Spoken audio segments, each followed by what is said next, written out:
Alright, St. Jago High School 5, Holy Trinity 2.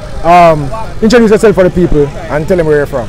Yeah, my name is Brandon Solomon. I'm all the way from Guyana. Where you're from Guyana. How did you get introduced to St. Jago? How did this happen? Oh well, a coach from Guyana, the national coach, he and the manager for the Jamaican team, well, they kind of collaborated, and I got a scholarship to come to St. Jago. Alright, and how do you feel about getting a scholarship? Are you pleased? Did you adapt well to the Jamaican culture and school system? Yeah, quickly, very quickly. Within a week, I was already, into the team, everything. Alright, talk to me about the team's performance. How do you feel you guys performed today? We personally had you as the man of the match. Tell us about your performance.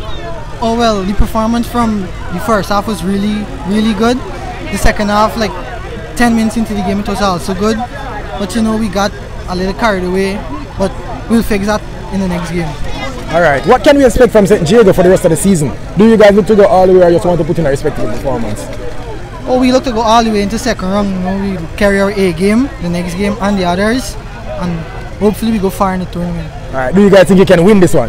Yeah, man. Yeah, surely we could win it once we play as a team, as a unit, with a high team spirit. We surely can win it. Alright, Solomon. Remind them of your name? Brandon Solomon, all the way from Guyana. Alright, thank you. Respect.